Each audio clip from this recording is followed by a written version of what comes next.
ব্যবস্থা কয়টি? চারটি। একটা হলো ধনতান্ত্রিক অর্থব্যবস্থা, দ্বিতীয়টা হলো নির্দেশমূলক অর্থব্যবস্থা, মিশ্র অর্থব্যবস্থা তৃতীয় নম্বর, চতুর্থ ইসলাম অর্থব্যবস্থা। ধনতান্ত্রিক হলো ক্যাপিটালিস্ট, নির্দেশমূলক হলো সোশ্যোলজিস্ট, মিশ্র মানে মিক্সড, ইসলামী অর্থব্যবস্থা ইসলামী। এই অর্থব্যবস্থাগুলা আমরা আজকে কথা বলবো ধনতান্ত্রিক অর্থব্যবস্থা। ধনতান্ত্রিক অর্থব্যবস্থা বর্তমান বিশ্বে শুদ্ধ ধনতান্ত্রিক অর্থব্যবস্থা নেই। বর্তমান বিশ্বে আধুনিক যে বিশ্ব বর্তমান যে সেটার মধ্যে নাই। 1930 সালে যে একটা মহামন্দার পূর্বে পর্যন্ত ধনতান্ত্রিক অর্থব্যবস্থাকে সকল অর্থনৈতিক সমস্যার সমাধানের হাতিয়ার মনে করা হতো। কিন্তু 1936 সালে ব্রিটিশ অর্থনীতিবিদ জন মেইনার্ড কেইন্স তার the general theory of employment, interest and money গ্রন্থে প্রকাশিত হওয়ার পর পুঁজিবাদী অর্থব্যবস্থার অপসরতা প্রমাণ হয়। তবে বর্তমান পুনরায় ধনতান্ত্রিক অর্থব্যবস্থা মৌলিক অর্থনৈতিক সমস্যার সমাধানের হাতিয়ার হিসেবে বিবেচনা করা হচ্ছে এখন। অর্থাৎ এখানে 1930 সালে যে মহামন্দা হয়, মহামন্দার পূর্বে ধনতান্ত্রিক অর্থব্যবস্থাকে সকলে অর্থনৈতিক সমস্যার সমাধানের প্রধান হাতিয়ার মনে করত। কিন্তু 1936 সালে ব্রিটিশ অর্থনীতিবিদ, ব্রিটিশ মানে যুক্তরাজ্য মানে লন্ডন, ইংল্যান্ড যেটাকে বলা হয়, এই ব্রিটিশ অর্থনীতিবিদ জন মেইনার্ড কেইন্সের the general theory of employment, interest and money গ্রন্থে প্রকাশিত হওয়ার পর পুঁজিবাদী অর্থব্যবস্থার অপসরতার প্রমাণ হয়। বর্তমান বিশ্বে আবার ওই ধনতান্ত্রিক অর্থনীতি ব্যবস্থাকেই মানে মৌলিক অর্থনৈতিক সমস্যার সমাধানের হাতিয়ার হিসেবে বিবেচনা করা হচ্ছে। তাহলে ধনতান্ত্রিক অর্থব্যবস্থা কাকে বলে? যে অর্থব্যবস্থা উপাদান সহ ব্যক্তি মালিকানায় পরিচালিত হয় তাকে ধনতান্ত্রিক অর্থব্যবস্থা বলে। এখানে ধনতান্ত্রিক অর্থব্যবস্থা পুরোটা হলো ব্যক্তি মালিকানা। অর্থাৎ ধনতান্ত্রিক অবস্থা কি মালিকানা?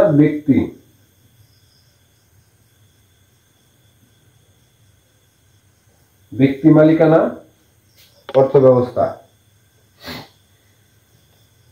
এই ব্যক্তি মালিকানা অর্থব্যবস্থা এটি হলো এমন একটা অর্থব্যবস্থা যে অর্থব্যবস্থা প্রতিটি ব্যক্তি তার উৎপাদন, বিনিময়, বন্টন, ভোগ সকল কিছু নিজের ইচ্ছা মতো করতে পারে। এখানে পূর্ণ স্বাধীনতা আছে। ব্যক্তি নিজ ইচ্ছায় তার ইচ্ছা অনুযায়ী উপকরণ বিক্রি করতে পারে, উৎপাদন করতে পারে, ভোগ করতে পারে, ক্রয় করতে পারে, সকল কিছুই করতে পারে। এজন্য এই ধনতান্ত্রিক অর্থনীতি সম্পর্কে মানে সবচেয়ে যে সামাজিক তান্ত্রিক অর্থব্যবস্থা প্রবক্তা বি.আই. লেনিন ধনতন্ত্র সম্পর্কে বলেন, ধনতন্ত্র বলতে উৎপাদনের ওই উন্নত স্তরকে বোঝায় যেখানে মনুষ্য শ্রমের উৎপাদন শুধু নয়, মনুষ্য শ্রম শক্তি নিজেই পণ্যে পরিণত হয়। অর্থাৎ মনুষ্য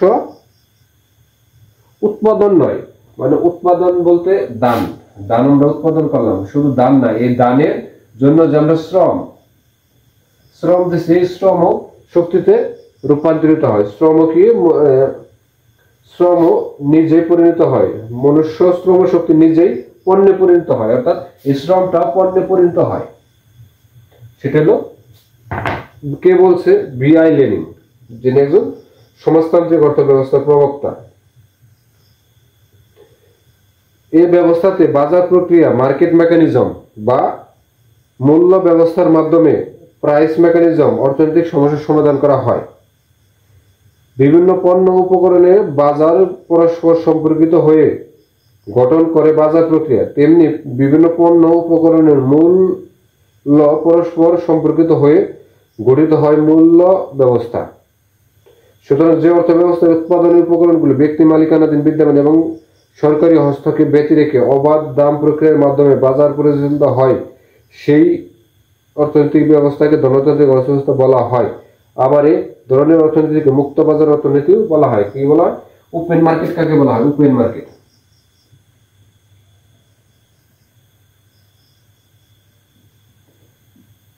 মার্কেট মানে ধনতান্ত্রিক অর্থব্যবস্থার দ্বিতীয় নাম দিতে পারেন আপনি ওপেন মার্কেট বলা হয়।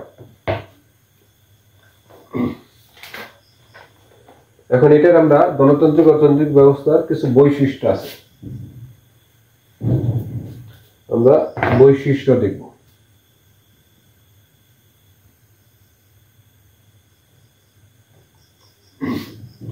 বৈশিষ্ট্যের মধ্যে 1 নম্বরে পড়ে হলো উদ্যোগের স্বাধীনতা। উদ্যোগের স্বাধীনতা, উদ্যোগের স্বাধীনতা। এখানে আপনি যা কিছু উৎপাদন করতে চান, ব্যক্তি উৎপাদন, বন্টন, ভোগ, ব্যয়, সকল কিছু আপনার পূর্ণাঙ্গ স্বাধীনতা থাকবে। এর ফলে ব্যক্তি বিবেচনায় কি উৎপাদন করা হবে, কতটুকু উৎপাদন, কার জন্য, কিভাবে উৎপাদন করে, সকল সিদ্ধান্ত ব্যক্তিই নিবে। এটা হলো ফ্রি এন্টারপ্রাইজ হিসেবে পরিচিত। দ্বিতীয় হলো ভোক্তার স্বাধীনতা। ভোক্তার স্বাধীনতা, ভোক্তার স্বাধীনতা। দ্যাটস মিন যে ক্রয় করে, যে কিনে খায়, সেটা হলো ভোক্তা। ভোক্তা মানে আমি চাল কিনি, আমি যখন চাল কিনি খাওয়ার জন্য, অর্থাৎ আমি ভোক্তা। ভোক্তা তার পূর্ণাঙ্গ স্বাধীনতা পাবে, ভোক্তা তার পূর্ণাঙ্গ স্বাধীনতা পাবে। কনজিউমার কিং, সে যে পরিমাণ চায় সেই পরিমাণ দ্রব্য ক্রয় করতে পারবে, যে দামে ইচ্ছা সেই দামে।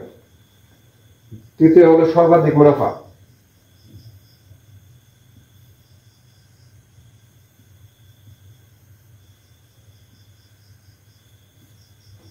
সর্বাধিক মুনাফা হচ্ছে প্রতিষ্ঠান নিজের স্বার্থ সংরক্ষণ করে সে সর্বাধিক মুনাফা অর্জন করতে পারবে, এখানে কোনো বাধা নাই।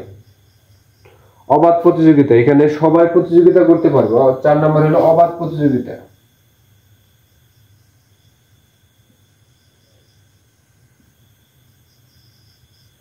অবাধ প্রতিযোগিতা, এখানে সকল ধরনের প্রতিষ্ঠান প্রতিযোগিতা করতে পারবে, সকল ধরনের দ্রব্য উৎপাদন করতে পারবে। 5 নম্বরে হলো স্বয়ংক্রিয় দাম ব্যবস্থা।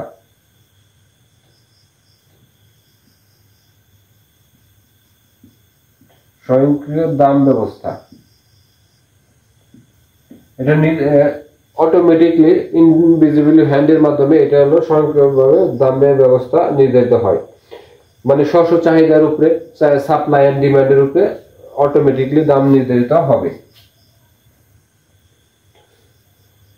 এখানে 6 নম্বর হলো ব্যক্তি সম্পদ।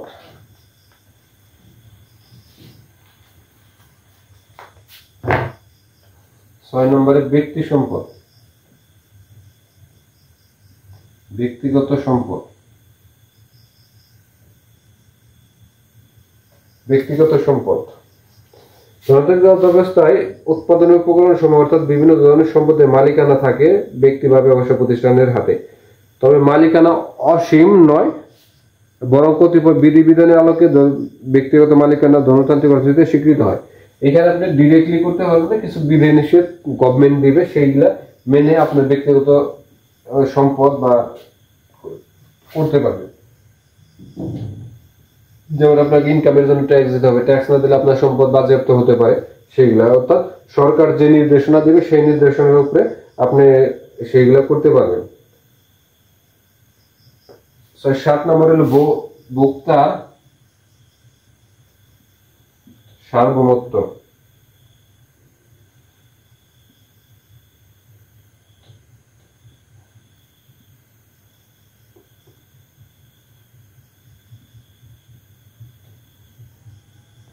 ভোক্তার সার্বভৌমত্ব,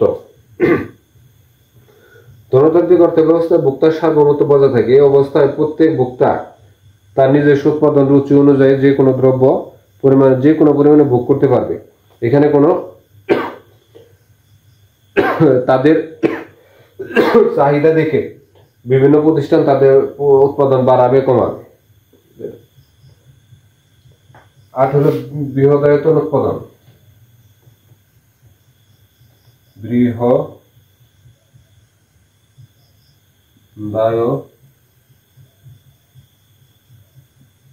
উৎপাদন,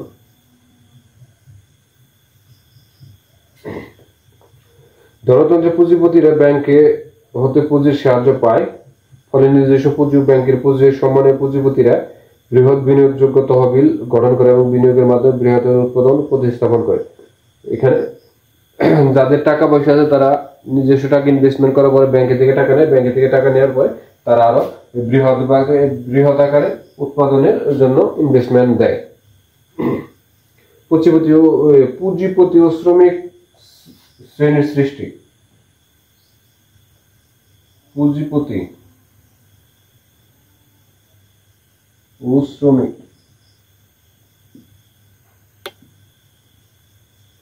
শ্রেণীর সৃষ্টি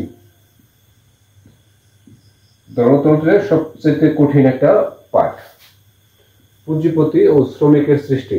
এখানে পুঁজিপতি বলতে গণতন্ত্রের যারা বিজনেস করতেছে, ক্যাপিটালিস্ট, মানে টাকা পয়সা হয়ে গেছে, মালিক পক্ষ তৈরি হয়ে গেছে, আর মালিক পক্ষ আর হলো শ্রমিক, মানে শ্রমিক শ্রেণী সৃষ্টি যারা কাজ করতেছে তাদের মধ্যে দুইটা স্তর সৃষ্টি হয়। একটা হলো পুঁজিপতি অর্থাৎ মালিক পক্ষ, এবং একটা হলো শ্রমিক যারা মানে তাদের আন্ডারে কাজ করে, সেটা তৈরি হয়। এখানে মানে এই প্রবলেমটা ফেস করতে হয় যে এখানে সঠিক এটা হয় না আপনার। সম্পদের অসম বন্টন।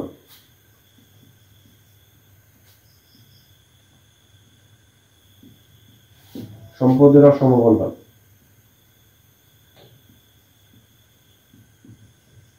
এটা কিন্তু আমরা দেশের গভর্নমেন্ট চেঞ্জ হওয়ার সাথে সাথে দেখলাম সম্পদের অসম বন্টন। যেমন আমাদের সাবেক ভূমিমন্ত্রীর প্রচুর পরিমাণে লন্ডনে যে টাকা আছে, তারপরে এস আলম গ্রুপ তাদের টাকা পয়সা নিয়ে চলে গেছে, মেঘনা গ্রুপের প্রচুর পরিমাণে টাকা আছে, বসুন্ধরা গ্রুপ। এই যে সম্পদের অসম বন্টন, দেখেন এখানে সম্পদের মানে সবার কিন্তু এক ধরনের সম্পদ না, আমার আপনার সবার কিন্তু এক ধরনের সম্পদ না, এটা হলো সম্পদের অসম বন্টন হিসেবে পরিচিতি পায়। এবং যে যার টাকা বেশি আছে সে সম্পদ তৈরি করতেছে, এখানে গভর্নমেন্ট কিছু বলতেছে না, এটা একটা সবচেয়ে বড় প্রবলেম চলতেছে। তারপরে হলো সম্পদের সুষ্ঠু ব্যবহার।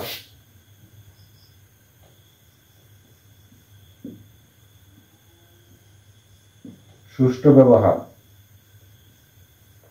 এখানে সম্পদের সুষ্ঠু ব্যবহার যে হয় সেটা বলা যাবে না, সম্পদের অসম বন্টন তো বললাম, সম্পদের সুষ্ঠু ব্যবহার। গণতান্ত্রিক অর্থ ব্যবস্থা উৎপাদনের ক্ষেত্রে ঝুঁকি থাকায় উৎপাদনকারী সম্পদের ব্যবহারের ক্ষেত্রে যথেষ্ট মিতব্যয়িতা বজায় রাখে, ফলে সম্পদের অপচয় কম হয় এবং সম্পদের সুষ্ঠু ব্যবহার নিশ্চিত হয়। একজন উদ্যোক্তা যদি মনে করে যে তার ব্যবসা প্রতিষ্ঠানে লস হবে, সে উৎপাদন বন্ধ করে দেবে, সে সম্পদের সুষ্ঠু ব্যবহার করার চেষ্টা করে এবং সুষ্ঠু হয়। 12 নম্বর শ্রমিক শোষণ।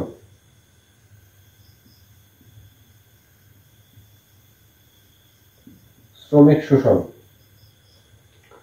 বিশুদ্ধ গণতান্ত্রিক অর্থব্যবস্থা শ্রমিকের মজুরি উদ্বৃত্ত আত্মসাৎ করা হয় এবং শ্রমিকদের ন্যূনতম মজুরিতে কাজ করতে বাধ্য করা হয়, ফলে শ্রমিক শোষিত হয়। অর্থাৎ বিশুদ্ধ এবং পারফেক্ট গণতান্ত্রিক অর্থব্যবস্থায় শ্রমিকদেরকে মানে বাধ্য করা হয় এবং কম মজুরিতে কাজ করানো হয়, এই জন্য শ্রমিক শোষণ করে। মানে ইন্ডাস্ট্রিয়ালিস্ট যারা তারা হলো শ্রমিক শোষণ করে। শ্রেণীদ্বন্দ্বের সৃষ্টি।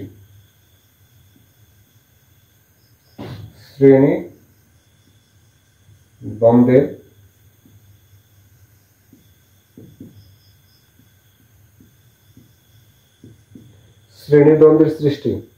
ধনী আরো ধনী হয়, গরিব আরো গরিব হয়। হয় মালিক শ্রেণীর ন্যূনতম মজুরি প্রদানের ফলে মালিক শ্রমিক দ্বন্দ্বের সৃষ্টি হয়।